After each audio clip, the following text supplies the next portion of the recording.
اليوم الخطأ اللي صار المدرب بدأ المباراة 4-4-2 4-4-2 الحين تحداك تجيب لي فريق بالعالم كله يلعب 4-4-2 انتهت مهاجمين هذه ثابتين انتهت الكورة ما في أحد يلعبها أبد إلا النصر. سبحان الله النصر هو اللي يحب 4-4-2 الناس تلعب 4-5-1 5-3 أي شيء إلا ذي الخطة ما عاد أحد يلعبها الحين. طبعا السهلاوي مشكلة عاد كبيرة من سنتين سبحان الله التون برنداو شلناه هرناني شلناه هالحين جبور مو بكويس سبحان الله كل دول هدافين بدورياتهم يجون لما يلعب السهلاوي هذه مصيبة. يعني أنا بسألك اليوم سؤال واسأل الشارع الرياضي إيش الفائدة اليوم إنك لعبت بجيبور؟ ما كان في أي فائدة. السهلاوي صحيح إن اللاعب في هذه الفترة أو الفترة الماضية يمر في أزمة زي أي لاعب. جمهور النصر للأسف يذهب اللاعب ويترك البقية. أنا عندي سؤال الآن بسألهم ماذا قدم خالد الغامدي مع النصر من أتى؟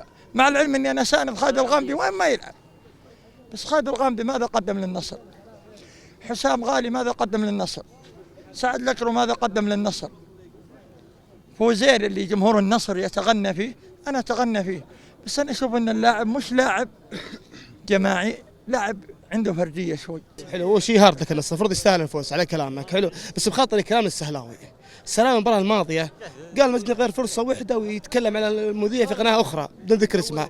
أنا مسجل إحصائية والله العظيم تارك المباراة مسجل إحصائية للسهلاوي. الشوط الأول الدقيقة 23 الدقيقة 40 الشوط الثاني الدقيقة 50 55 و58 هدفك جاء 88 6 فرص عشان تجيب جول واحد. يعني في برود باللاعبين ما أدري يعني احنا ما نبغى نلوم الإدارة ولا المدرب ولا شيء. اللاعب مهما كان يعني ما شاء الله عندك نادي الاتحاد عليه ظروف وديون ولكن يأدون داخل الملعب هذا اللي نبغاه من اللاعبين بس. أي لاعب في الدنيا كمل يا أخي حطها في المرمى يا أخي تتفلسف ترجعها ليش؟ المهاجم لو أي مهاجم في العالم غير السهلاوي شوتها في الباب فوق العارضة صد الحارس أي شيء إنك تلعبها عرضية ليش؟ كل مهاجم يجيه سوء حظ مباريات. هذا سوء حظ إلا سوء دبره يا شيخ وش سوء حظ؟ والله ما نقعد السهلاوي آخر سنة يراجع نفسه الصراحة. أنا عندي كلام للنصر. النصر فريق كبير وقدم مباراة يعني ما هي بالمباراة اللي تنال المستوى اللي المطلوب ولكن قدم مباراة وأشوفهم السهلاوي إن عليه احتجاجات كبيرة من الجماهير جاب لنا جول. النصر يبي له شغل كبير. والله المباراة هذا نتيجة طبيعي لعمل الإدارة الفاشل إصرار على شللية من اللاعبين السهلاوي ضامن الخانة الغامدي ما في تصعيد للفئات السنية تكرار الأخطاء في كل موسم. العذر دائما بالأموال بالتأخر في الرواتب وهذا الآن الرواتب مستلمينها وكل شيء الآن محترفين أقل من أي نادي في الدوري. تكرار الأخطاء الإدارة لا تتعلم من أخطائها وإصرار على البقاء هو أغرب شيء في الكرة الأرضية الآن. طيب برأيك وش اللي ناقص النصر عشان يعود كما كان؟ ناقص أول شيء الإدارة تمشي ما قصرت جابتنا بطولتين إنجاز فوق الطبيعي بالنسبة لهم. الآن لازم أعضاء الشرف يرجعون لازم تصعيد الفئات السنية كاملة. نقول هارد لك